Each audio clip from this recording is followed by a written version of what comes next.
and um, this this meeting is being recorded for posterity to go onto our website. So please mind your language. I haven't got a script today, so I'll cut out most of the blurb and just welcome everyone to the meeting. And I then pass over to Alan Frampton, who is going to give a wonderful presentation of where we are now. Thanks, Jeff. Yeah, hi everyone. Yeah, so we're at the end of the Exmouth Beach Management Plan update project, so I'm just going to present on sort of the final plan, what it says, next steps, etc. Ahead of it going to East Devon Cabinet next Wednesday for final approval as well. So I might be easy to take questions as we go through it, because there's quite a bit of content rather than waiting until the end. So if you do have questions, just please raise your hand, and if I'll try and pay attention to my both screens as I'm going and come in. But if I miss it, just shout somebody, please. I'll put it in present mode actually. So yeah, so I've been delivering this as part of the shared service between BCP Council and East Devon Council as South West Flooding Coastal. So just to introduce where I'm coming from. What I'm going to cover today, just a bit of background to the beach management plan, what a beach management plan is, key points we've looked at in developing the plan, and then what the next steps are. So just a reminder about context. So in 2011, the South Devon Dorset Shoreline Management Plan was adopted. That sets the long-term 100-year or so direction of travel for how we want to sustainably manage coastal erosion and flooding risk across the coast in a joined up way, understanding the interactions with adjacent bits of coast, etc. So for the Exmouth frontage, the policy was adopted was to hold the line, maintain defence of Exmouth against flooding and erosion risk. That was confirmed then in the strategy, the ex-estuary strategy that was completed in 2013, led by the Environment Agency, and that also answered a question that was left in the shoreline management plan about what the policy should finally be for the mayor, and that was set to also hold the line in that area. We then did the Exmouth Beach Management Plan, which is a project I delivered when I was in my previous role with a consultancy at CH2M Hill, and that was looking at the detail of how we with the strategy and long-term policy of being hold the line, setting the direction of travel, how we actually manage the day-to-day beach now in line with that, to working towards that. And then since that was done, the Environment Agency delivered the Dawlish Warren scheme and the Exmouth Tidal Defence scheme, and over all that period we've having a growing amount of evidence from the South West Coastal Monitoring Programme of what's happening with beach changes, waves, etc. So that's context of why we came to the point of needing to update the beach management plan. So the beach management plan is there to guide and assist East Devon District Council, South West Coastal Monitoring, Environment Agency, and others who may have a role in managing the risk of how we're going to manage the beach and the hard defences, so seawalls, groins, etc., in an appropriate way to achieve the policy and strategy intent of continuing to defend Exmouth in the most sustainable, economic, environmentally sensitive way possible. And our key aims of that is trying to maintain an adequate beach level to support the hard defence structures, and making sure those defence structures themselves are maintained in good to fair condition. So the extent of the beach management plan goes from Morecambe points in the east up to the Mammoth Slipway in the west. The original BMP in 2014 only covered management units 1, 2 and 3 on this map, so in doing the update we extended it that short distance, because it was actually in hindsight feeling a little bit odd that we cut through the middle of a defence and wasn't fully encapsulating it. We've obviously got to consider all the various environmental designations we have in the area, so we've got national, European, international designations, both for geomorphology and also for ecology reasons, and we've also got landscape designations as well, touched on there as well. We've got the national character area as well as the national landscape. We've also got historic environment features in the area as well, so there's various listed buildings, conservation area, and not within the BMP extent, but close to the eastern extremity at Auckland Point, going into Sandy Bay, is the Jurassic Coast World Heritage Site as well. And obviously, the area is important for amenity recreation use and a big economic resource and leisure resource for the community and wider area. So how we went about delivering the beach management plan update. So we did around, we started in this, took a staged approach. Our first stage was collating and reviewing all the information and evidence that had been generated since we did the 2015 version. And then as part of that, we did a first round of public engagement to drop-in event at the town hall in Exmouth to capture local knowledge, which was really well attended. We then reviewed all the evidence and updated our baselines, including coastal processes and the economics as well. If we did nothing, what would be the case to then justify doing something? We then went through an options appraisal approach and again had engagement in a workshop and then a 3-month consultation period as part of that to help us refine the options. And then the reporting stage, which is where we're at now, we've got the final updated beach management plan, and as I said, it's going to East Devon's Cabinet next week for approval. So I'm going to touch on some of that work in the coming slides as well, just to illustrate it. So in terms of the coastal processes, understanding obviously at the mouth of the estuary, complicated dynamics with waves and tides, sediment movement. So we've reviewed all that, understanding the conceptual model that was developed previously. We've looked at how the more recent monitoring data may inform that, and we've also had to consider the 2018 climate change projections, which obviously came out since we did the last work, showing the potential sea level rise that we need to plan for, which over the next 100 years is anywhere between 1.1 and 1.5 meters, is the core scenarios that we have to consider. And obviously the sediment processes around the mouth of the estuary are really complicated. We've got a lot of things going on. We've got movement going east and west, from west to east and east to west on the frontage and circulating around the system. That east to west movement we capture in things like the beach profile survey data that's captured by Southwest Coastal Monitoring. This is just the net difference plot between 2007 and 2023, showing actually east and west ends of the BMP area showing net accretion over that period, but the middle part is showing net erosion. However, that's a snapshot, and we actually have a very dynamic beach, and the levels go up and down much more frequently than that, as illustrated in these two photos taken 2-3 months apart between storms. You can see just how much variability we get in the beach, which makes picking out trends really hard in this area.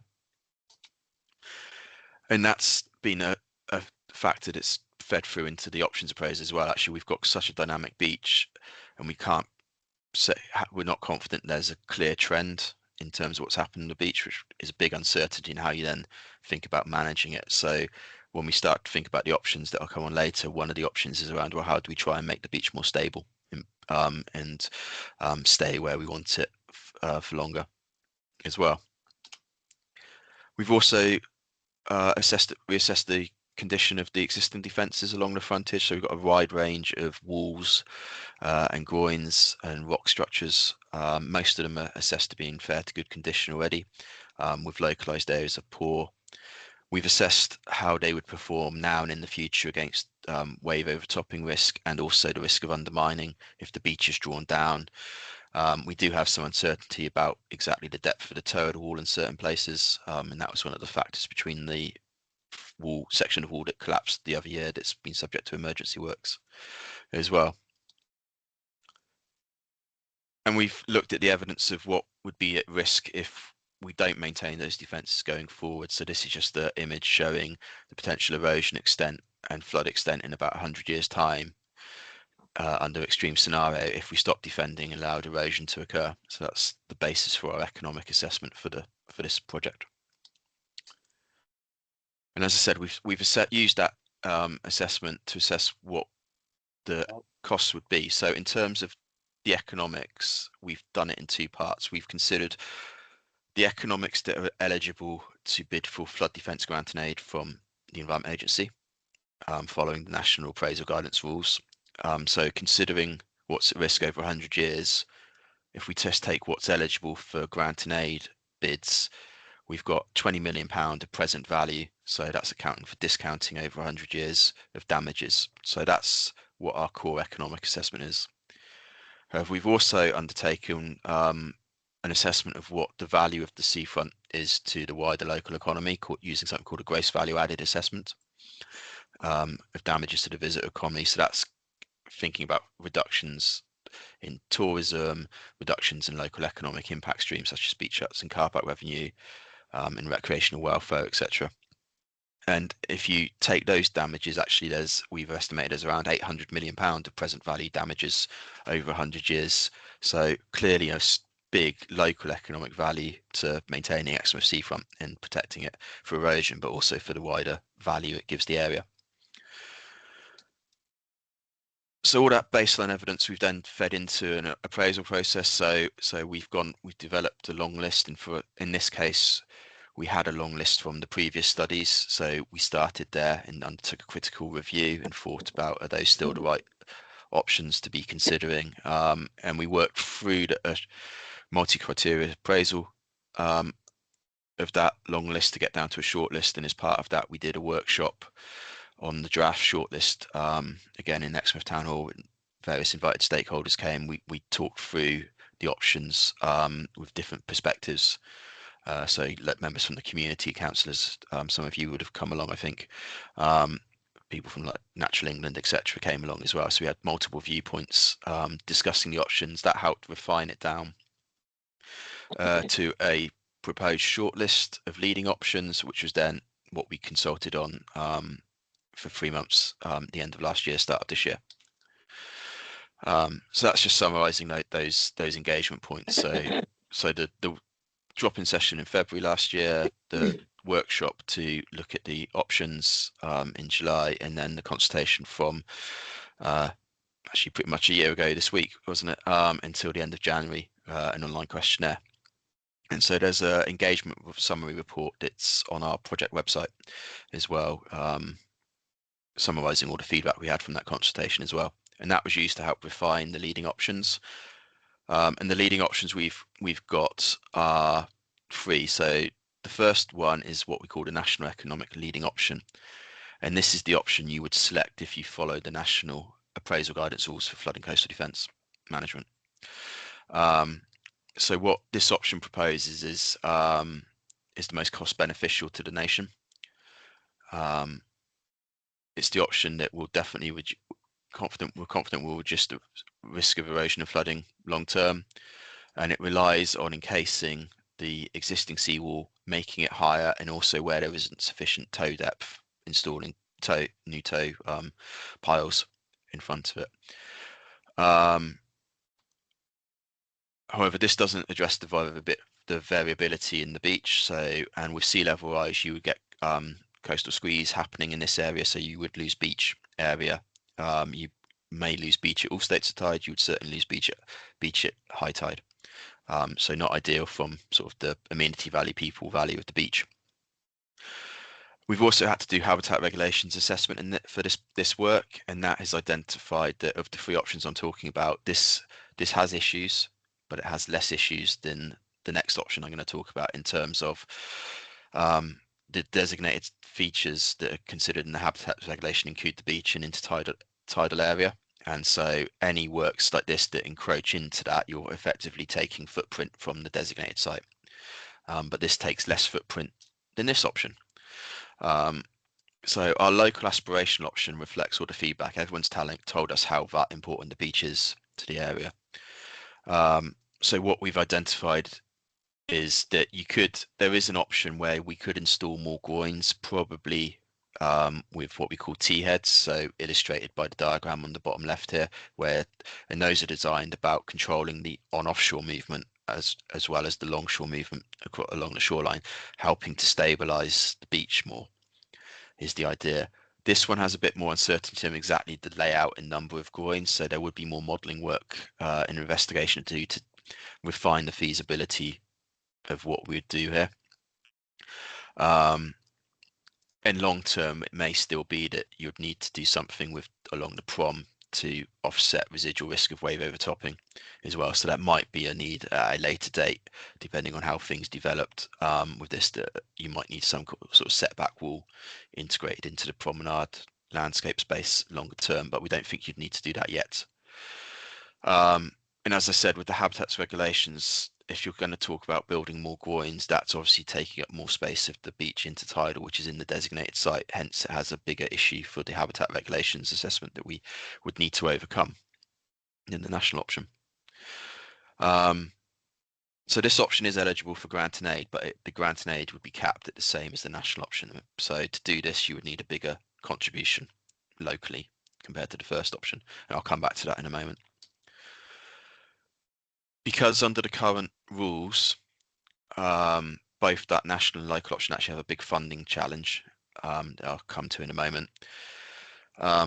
We've also identified what we call the backup option, and this is the more reactive, potentially lower cost because it is reactive and you'd only spend money if you have an issue.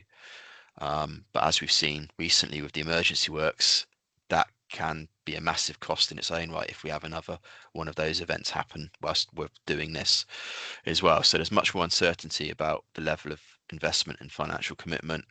But again, this is about maintaining the current seawall for as long as we can. It's not about raising it up. So it's over time, your risk profile, your risk of flooding would go up. And as with the national option, you would risk losing the beach.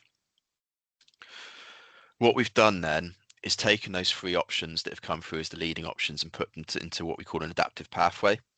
And this helps guide the thinking around where there's flexibility to adapt approach depending on certain things happening. And the key issue for us at Exmouth is the amount of funding we're going to have available.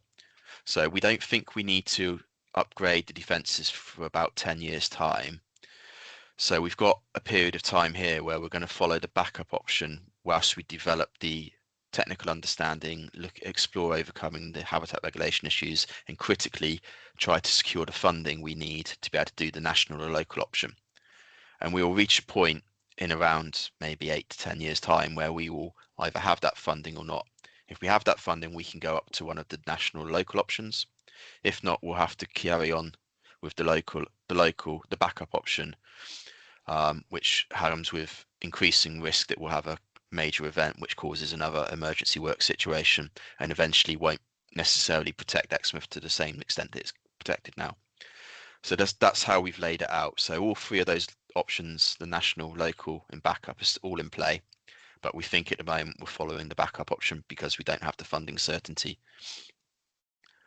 So I'm going to talk a bit more about the funding because that's the key thing here. And it's important to emphasize at the moment that this is under the current rules and those current rules are about to change. And I'm going to tell you what that means.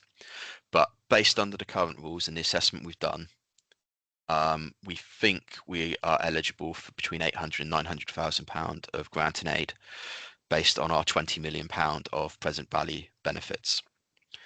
That means for the national local options, we're looking at somewhere between £18 to £23 million of funding contribution.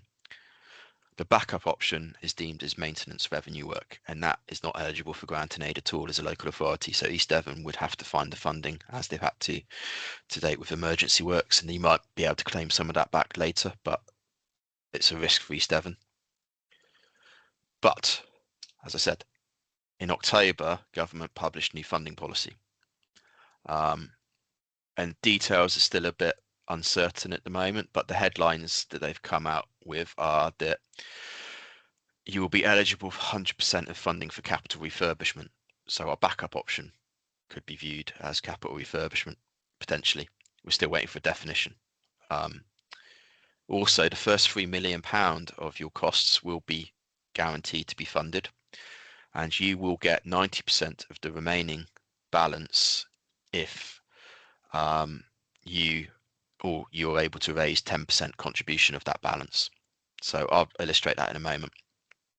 We've got things of having to move between risk bands. So that is where you are having to evidence under the current rules, you are moving properties from, say, a very high risk band to a lower risk band as a result of your intervention. That came with something that's going, makes it simpler. The 2012 rule is around you weren't allowed to count in your economics properties built after the 1st of January 2012. So, because those properties were meant to have not been built in risk areas or have their risk managed, the risk dealt with as part of those developments. There's a guarantee about directing funding, 40% of the funding to the most deprived areas around the country. I'm not quite sure how that works.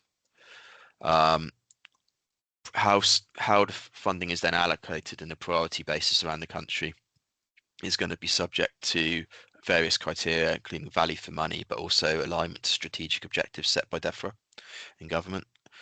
That prioritisation, exactly how that's going to work, is not completely clear yet. There's new guidance that is coming out soon, and there are webinars in the next month or so that's going to start explaining that to us. So I can't answer that question at the moment. I don't know what it means. But in short, my understanding of the rules is it will be easier to make the case and accessible to access more funding from central government with lower contribution needs, but it might be hard to get up the priority list to score, is my reading of it at the moment. But until, I don't know, that's with the caveat, I don't know how the prioritisation is going to work fully yet. None of us do. But what it could mean with that caveat is the national option was going to cost about 19 million, we think. If we get £3 million up front, that gives us a £16 million gap. And then if you need to find a minimum 10% contribution, that's only 1.6 million compared to the more like 18 million we were saying just now. So, and that's a similar thing with the local option as well. That 21 to 23 million gap we thought we had when we finalised the BMP and wrote it up and started planning the adoption process with East Devon. That's now coming down to maybe something like around 2 million as well. So the contribution need is an order of magnitude difference. So that from that picture, that's positive. Like I said, and the backup option, we under current rules, it definitely wouldn't be eligible, but it might be more eligible under these rules. Again, I'm not completely sure. The other thing that has come out and has been made clear in the rules that on the prioritization, if you can contribute more than your minimum 10%, you will get a boost in your prioritization score. So you would be able to go up the ranking nationally of what is eligible for funding at a point in time. So there is incentive to raise more than 10% if communities are able to or councils are able to, etc. So there's still work to do on that, but going back to our adaptive pathway, obviously it makes the next 10 years of raising the funding probably an easier task, hopefully, and more achievable, so that there's probably more achievable to get to the local national option. And that's been proved because we've been under the current system, we've had the same issue with Sidmouth, for example, where we had big funding challenges. We set out an adaptive either or approach when we did the Sidmouth beach management plan, and the work's been done and the funding contribution has been found to move forward with that.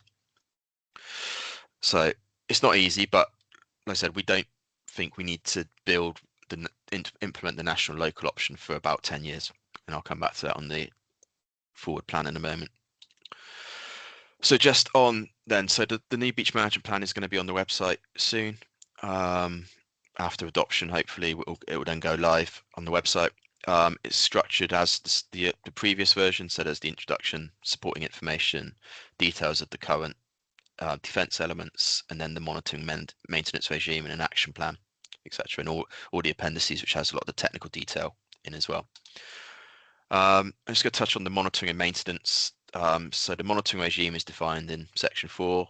That includes for the ongoing regular survey work that's undertaken by Southwest Coastal Monitoring, including beach profile surveys, LiDAR photography, etc., and the wave buoy that's off of Dawlish. We've set out process for local authority staff who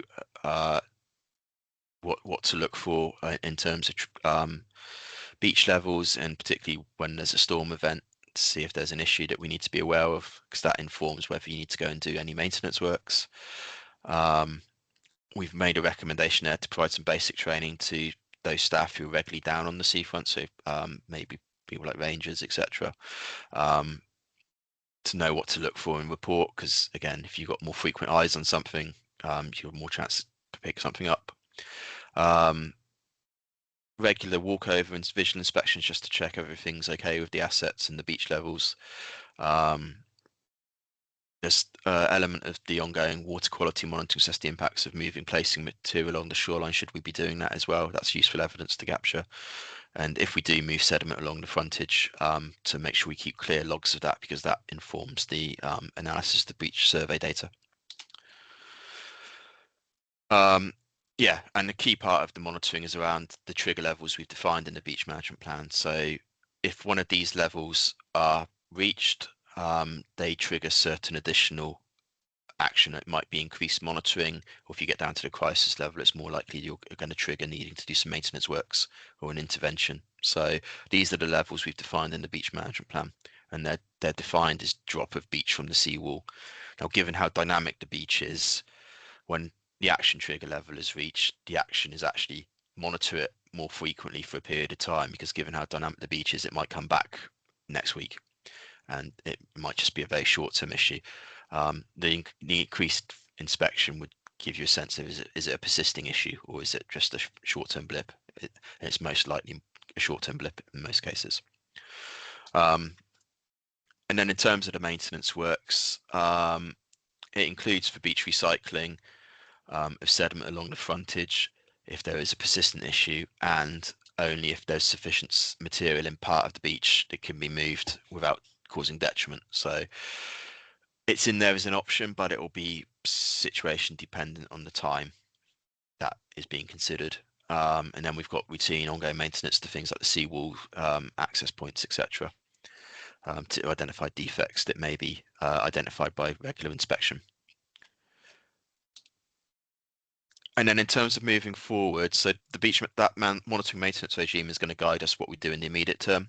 And then in order to move forward with one of the national or local options, what we will need to do is develop an outline business case to further develop the detail and the evidence to submit for funding to actually deliver it. So we're proposing to start the business case in around 28, 29.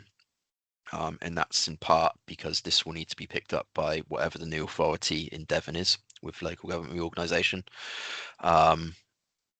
And it can take a couple of years or so to do a outline business case as well. All being well, we'll get through all of that. We'll have to address the habitat regulations issues, so we're going to have to do some environmental surveys in the run-up, either as part of the ABC, or we might be able to do some of that work in the next 2 or 3 years as well to inform that, so we've got the data available ready. If we get the outline business case approved, that will mean we've got the funding security to go forward. That would then feed into a detailed design phase, contracting, etc., and then you'd be looking at constructing somewhere around 10 years from now, which is what, based on the condition of the assets, we think in the performance would need to do. So that's the forward plan at the moment. Obviously, this could move around a bit depending on things, but we've got a clear plan of what we need to do as our next steps. So just in summary, yeah, our beach management plan sets out the regime for ongoing management of the beach, in line with an updated adaptive pathway, setting out our longer term ambitions for Exmouth. And the key issue around the fact that we know we need to raise some funding and do some studies around the habitat piece, and some technical work around refining that local option. What is the groin layout? What is going to be the best option for making that work, as well. So if we don't do that, we risk the seafront at Exmouth degrading over time. We'll lose beach. It might be less attractive. There'll be wider local economic issues potentially with that.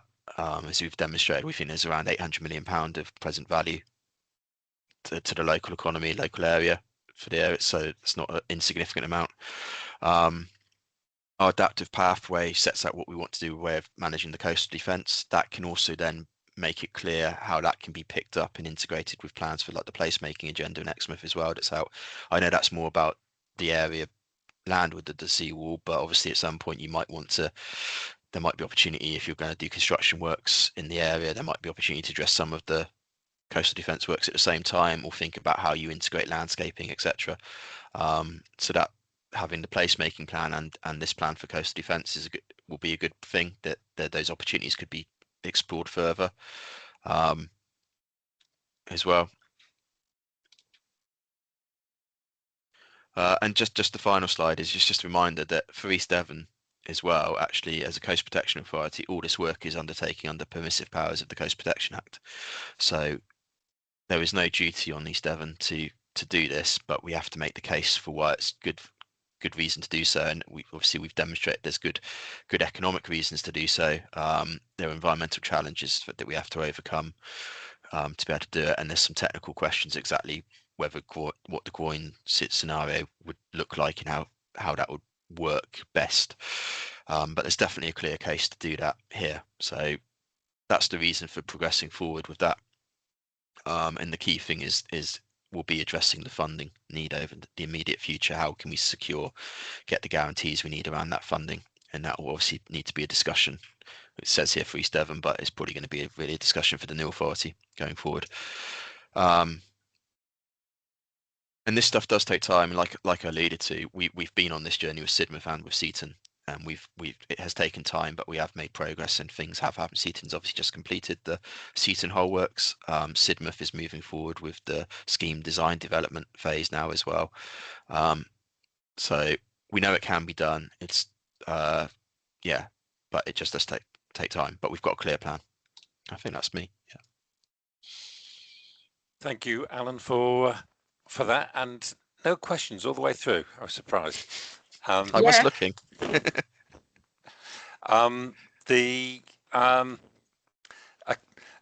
Can we send a copy of the slide deck to all members ASAP? So I saw that Pauline was taking photographs. So okay, yeah. So I've sent yourself and Louis a PDF of this morning. So I think Louis, if you can share that via Debbie. That's the plan. Sorry. Yeah. I was in the middle of another meeting when you asked for that this morning, so so it was a quick rush from my point of view. Yeah. When we started this, we didn't know about Unitary Council coming through, so I'm glad we've picked up on that. As I see it, we want to get this nicely packaged up, ready for Unitary, and then pass it over to the new Unitary. And we don't want it left on the shelf somewhere at Blackdown House and totally forgotten about. So I think it would need reminders from the town council at various stages to see where we are with it, with the new Unitary when it comes out. So any questions? Yeah. I've got, yeah.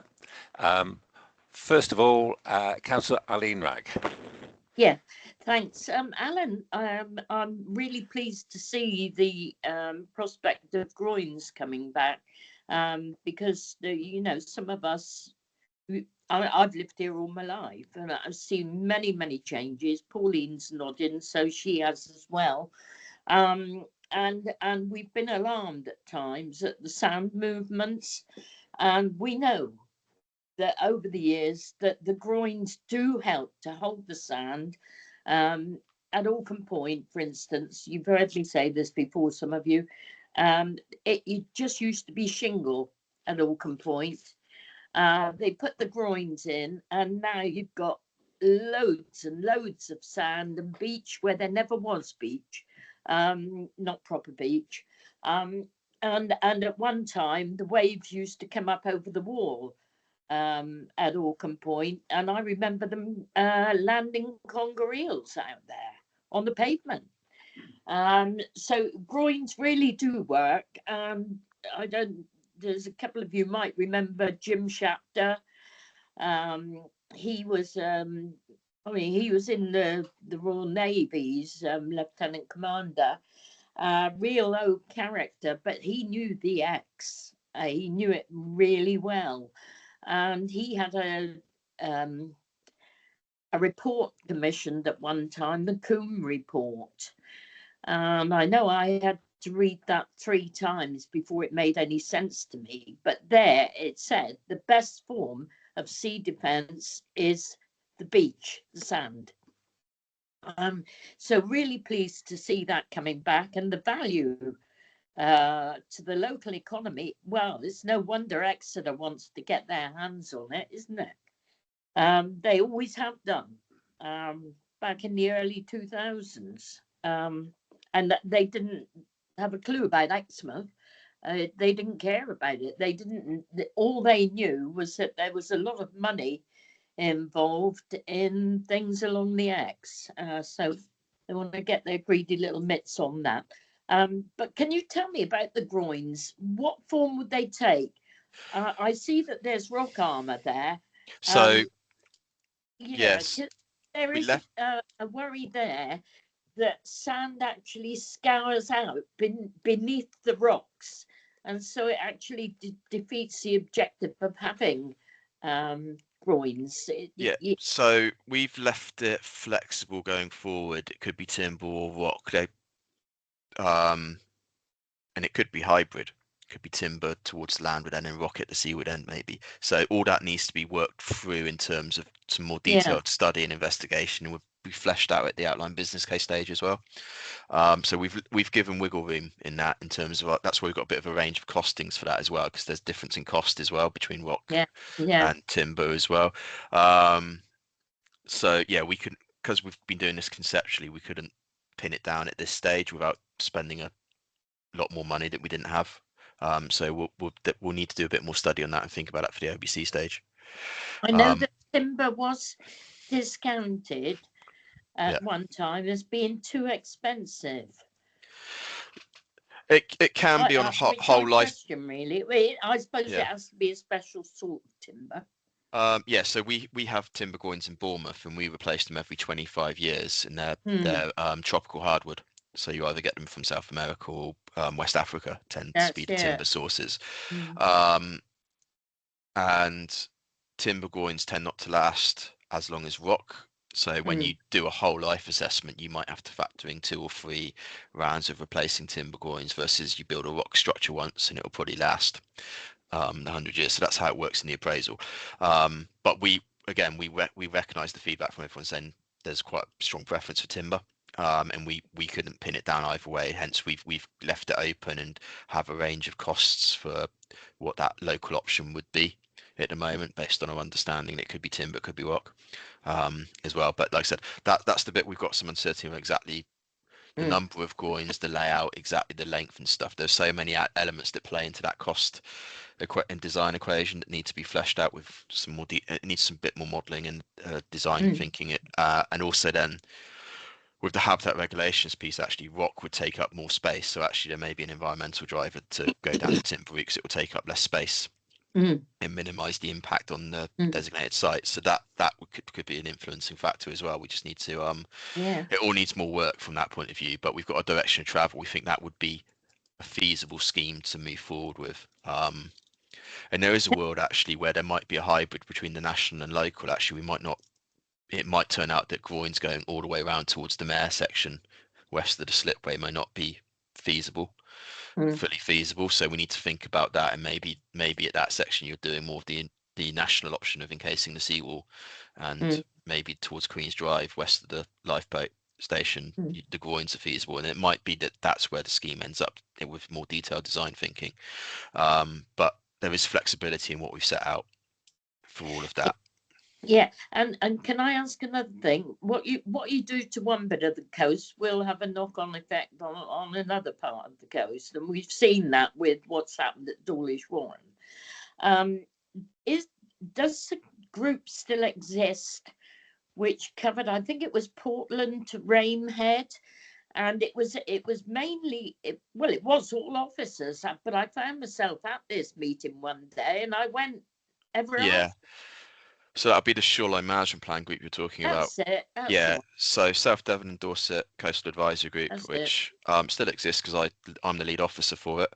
Oh, And we had a meeting yesterday, funnily enough. right. So that group still exists, and that group is charged with overseeing implementation and maintenance of the shoreline management plan.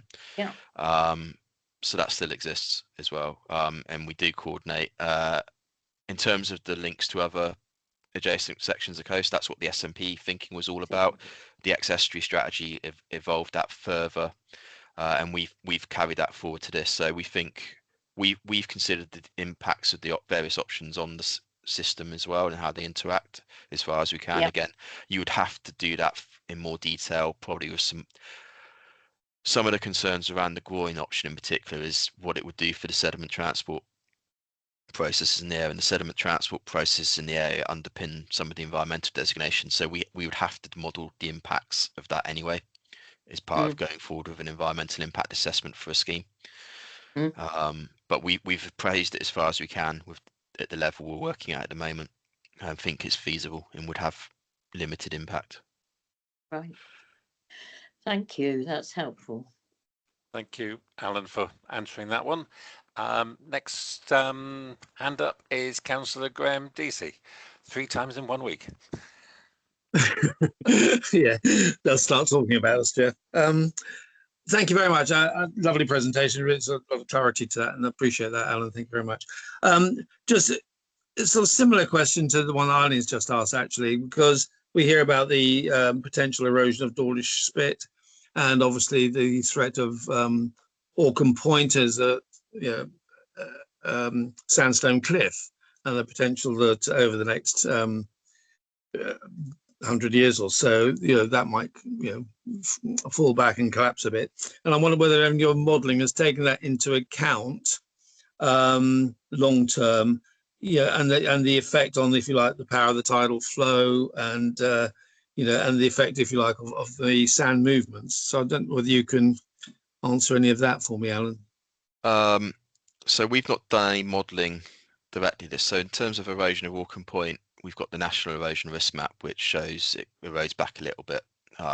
There's been no work assessing exactly what that means in terms of maybe increasing exposure, but it's going to be relatively small amount of erosion, so it's probably going to be minor impact compared to sea level rise. Is probably the bigger issue, that you have higher tides getting higher up the beach or even against the seawall, and that means your wave energy is breaking closer to the seawall or on the seawall, which then adds extra pressure on the strength of the seawall and the need to upgrade it. And similarly, the tidal flows have been looked at in the past, and that's informed some of the sediment transport conceptual models I showed in the slides previously. So we've not done any more work on that per se, but that has been looked at previously with models. Certainly the 2015 beach management plan for Exmouth stemmed off a project that was looking at a project that had built a 3D sediment transport model of the mouth of the estuary. So there's a very detailed model that has informed that conceptual model that I presented, but there's been a lot of work in the background to do that. So this is well understood as it can be, I think, at this time. Like I said, we would need to probably pick up and update that some of that modelling as part of developing the scheme design down the line as well. So that's something we'll need to think about. Thank you very much. Appreciate that. Thank you, Alan. Next hand up is Councillor Pauline Stott. Thank you. Alan, I don't know whether, is Dawlish got a plan or anything on Dawlish Warren? Because if Split goes on Dawlish Warren and the estuary is, floods and comes down, and it's going to bring down a lot more sand or mud or whatever. Do you know if they're doing a plan or anything? Because whatever they do affects us. I'm glad Martin put his hand up, because I was going to throw him under the bus. Martin, please, that's an Environment Agency project, so I will let Martin answer that if that's all right. Over to you, Martin. Yeah, no, morning all. The plan for Dawlish Warren is going to be confirmed over the next year or so through an update to the existing strategy that Alan mentioned. But what we are putting forward, and I don't know whether you remember, I've sort of presented this stuff through the Estuary Partnership, is what we're going to put forward as a proposal, if you like, is the no active intervention policy for Dawlish Warren. So what that means is we won't be actively taking anything of Dawlish Warren away, certainly before 2050, when the current planning permission says that we should be removing all remaining groins and gabions and geotube. But there's certainly no plans to actively remove defences at Dawlish Warren until that point. So it's a no active intervention policy for Dawlish Warren. So what that means is because we know there's a natural trend for lowering of beaches and dune erosion. So when the gabions fail, like they are now, in many bits of the far end of Dawlish Warren, if you wander along the end of Dawlish Warren, you will see lots of old gabions orphaned on the beach. So the plan there is we've asked our ops team to do more cleaning up effectively, taking those old damaged gabions away. Maybe not the stones, but certainly the wires that are becoming potentially a nuisance and a pollution risk. But we aren't going to dig out, if you like, the old gabions through the dunes, because if we started doing that, it obviously would accelerate erosion more than we certainly are planning to do. And then the policy is then to do more works in the estuary to manage the effects of Dawlish Warren flattening, that's what it wants to do. That's what it's done before, and it'll do in the future. So that's where we talk about doing more defences, as we've done around Exmouth, Starcross Cockwood, the main rail line, and Limpston, etc. So there's no immediate plans to take defences out of Dawlish Warren. Going forward, you're right. What that means, if we do nothing with the far end flattening, you will get bigger waves, 300 mil or so, and less 100 mil or so water level going into the estuary. So there will be more sand movement going around. But what we're trying to do with Dawlish Warren is naturalize it. You're committed to defending Exmouth because it's a built-up area, but where you can, you look to renaturalize sites where you can, and Dawlish Warren is one of those sites where we are, for all sorts of reasons, looking to make it more sustainable in the long term by renaturalizing it over time. So yes, there will be more meandering shoals. There will be more sand movement going in and out. But the main thing is that we continue to do more resilient defences, not just for Dawlish Warren, but for sea level rise, etc., around Exmouth Point in particular. The effects of Dawlish Warren changes will have more of an effect on Exmouth Point than further east, because that's affected by more natural ocean processes anyway, irrespective of Dawlish Warren, because it's more of an exposed frontage. So yeah, that's the sort of current thinking that we'll sit down and talk more at length of as part of the X strategy next year. Now we've got some money secured for it, so that's a good thing. But hopefully that summarises thing, Pauline. Thank you very much, Martin. And there is one more question I'd like to ask is, when we have, or if you propose to put groins, I presume that the lifeboat will be told about it, because where they launch at the moment there is no groins there. And also Yeah. declare an interest as well. Sorry. No, the outline business case will have to come with engagement consultation as part of that anyway. So, and we've already flagged that is a concern that's will need to be considered further. As I said, our conceptual work at the moment is based on is literally that conceptual. We know that we believe they'll work technically, but exactly what's the right design and layout of them will need to be considered, and hence my comment about actually with the lifeboat and the other physical constraints west of it towards the mouth of the estuary, the groins may not work so well in that area, and it's a question we've got that needs more work. So it might be that hybrid option of encasing the seawall west of the lifeboat and not to the and groins to the east might be where we end up. But like I said, moving forward there is flexibility, but we've got that envelope of these are the two primary options we want to aim for, one of those or maybe a bit of both of those. Thank you, Alan. Thank you, Alan, for answering that. I think there's areas that we are nice to have, and there's areas that we must have, and I think we can identify that now the launching and recovery of the lifeboat is a must to have. So that would be going on the shopping list. Councillor Nick Hookway. Thank you, Jeff. Yes, thank you, Alan. This is a very interesting report that you've given, presentation. I'm very pleased to see that you've considered all the processes that are on operation within the estuary. I don't think we can consider our beach management plan in Exmouth without thinking what else is going on in the estuary. my question is really about the economic value and also habitat value. Now we've identified, or sorry, you've identified that the value to Exmouth for the beach is 800 million. That's a very considerable sum.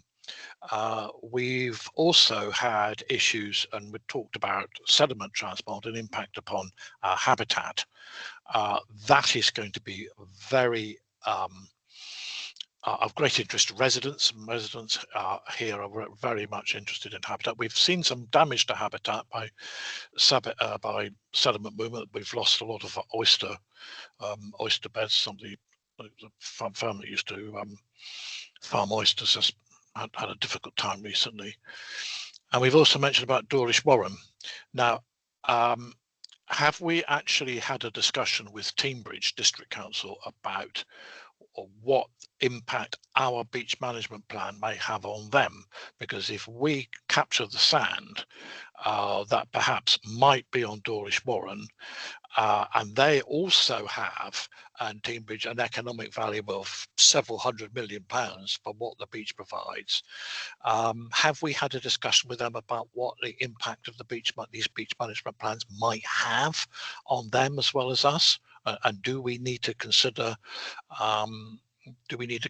the both beach management plans in their entirety or separately?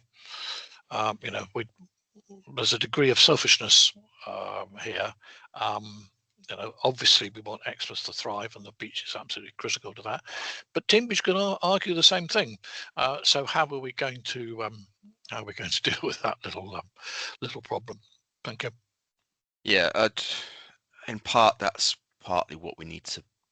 There's going to be more of an issue with the groin option, obviously, if that's what's going to retain sediment, and that's part of what we'd need to explore further in terms of modelling impacts.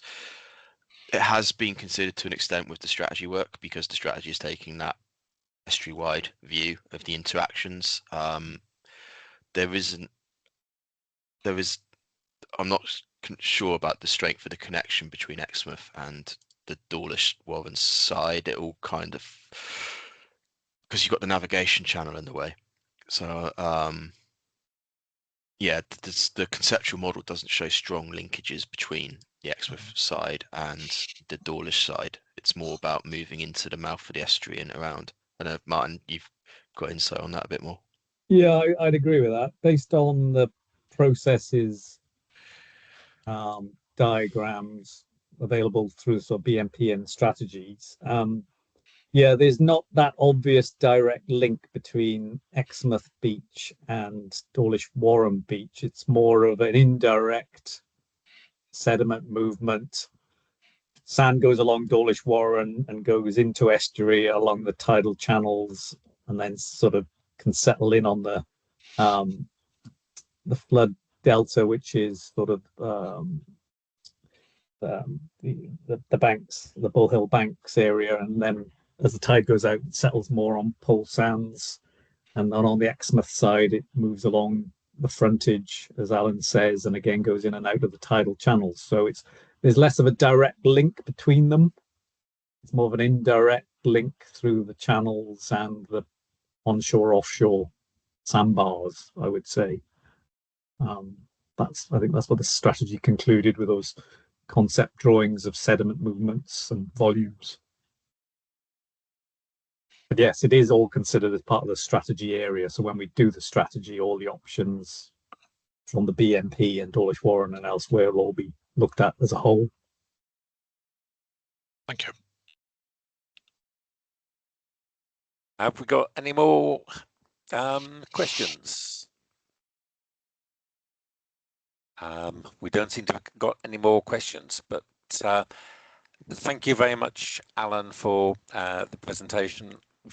Thank you to everyone attending and asking the questions, and for the help from Martin Davis as well for explaining the wider area.